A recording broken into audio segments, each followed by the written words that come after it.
All right, welcome back, everyone. Rob O'Neill and I were commiserating about how similar we are, you know, me with a prompter and the dangers of that, and, of course, him with taking out Osama bin Laden. Okay, or maybe not exactly. With him right now is Steny Hoyer, of course, the House Minority Whip, very powerful figure there, very powerful Democrat here. And I'm wondering, Congressman, are you confident, or do you see the possibility that some Democrats can vote for these tax cuts?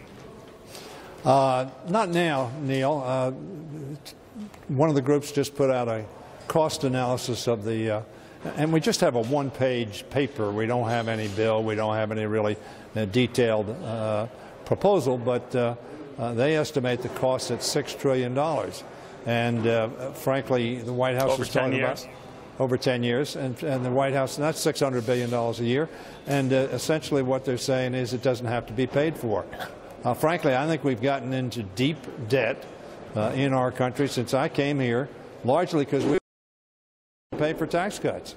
And they didn't pay for themselves, notwithstanding the fact that that was always the argument. Well, but I believe under the last 8 years of President Obama, that debt, you know, essentially doubled, right? It went up $10 trillion, and that was not courtesy of big tax cuts. That was courtesy of a lot of spending.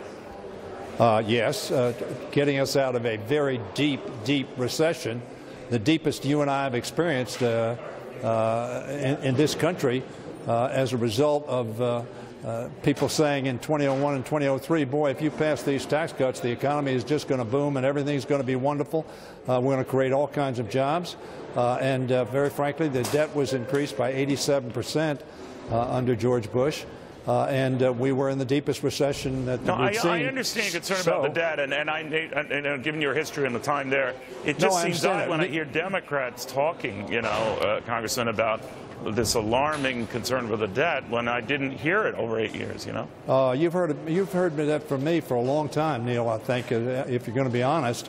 And you've heard me discussing this for a long time. So what do we do now? If let's say the Federal Reserve, Congressman, is out of the stimulus business, right, shouldn't it be up to fiscal policy for you guys to stimulate? And would you be open to a tax cut of any sort?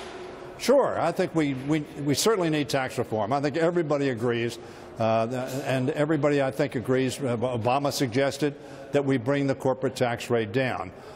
So I think there is a consensus on that, but I think that's probably where the consensus ends. So you would be okay if it was just the corporate tax cut? You wouldn't. I think you're on record. You wouldn't want to go as low as 15%. But what would you be open to? Neil, I don't have a figure in mind.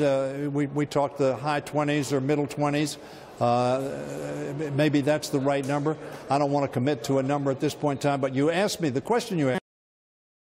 Would there be any scenario in which Democrats would support tax reform? And the answer to that is correct. We're not going to reform taxes, however, simply to give the wealthiest in the nation a break and not middle-income wage earners a break. We don't think that's fair. We don't think that's necessary. It looks like everyone's going to get a break here. Well, we'll see. Again, okay. You know, we have a very, very sort of Reader's Digest, not even a Reader's Digest view of what the proposal is going to be, so we'll have to wait to see the details.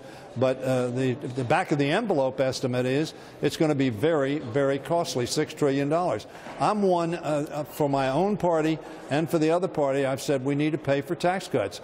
David Camp, chairman of the Ways and Means Committee, Republican from Michigan, put forward, very frankly, what I thought was a very responsible, that doesn't mean I supported every part of his bill, but a very responsible bill that had, you know, he brought rates down, he eliminated some preferences. It was a zero-sum game in the sense that it was not. No, you're right. The former, he did a lot of that. You know, one of the things they've talked about, Steny, is to try to lower you know, what you could write over limit deductions for state local taxes, for example. Do you support that? Well, let me tell you what I did support, Neil, which is similar to that. President Obama suggested a 28% cap on deductions. I support that. And what that means is the individual themselves decide what preference they want to take advantage of, whether it's charities or whether it's mortgage interest, whatever they want to take. Gotcha. But my view is that's a much better way for us to do it, because then the individual gets the chance to choose what they want to take advantage of. And it also provides that people will also contribute some of their income to the support of the government, which helps them what greatly. about the idea the president has to sort of forgiveness or a 10% rate on money returning that's held abroad, $2.5 to $3 trillion, and use a lot of that potentially for infrastructure spending? Would you support that? I think we ought to pursue that. I think that's worth discussion. I think we could possibly get agreement on that.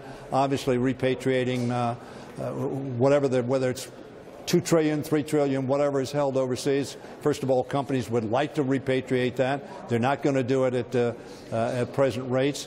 And I think that's something we can discuss, and I think has some possibility of reaching agreement on. All right. Steny Hoyer, House Minority Whip, always good talking to you. Thank you very, very much. Thanks, Neil. All right. So there is a battle royale on both sides here. No sure thing that this gets through, to Steny Hoyer's point and some Republicans' point.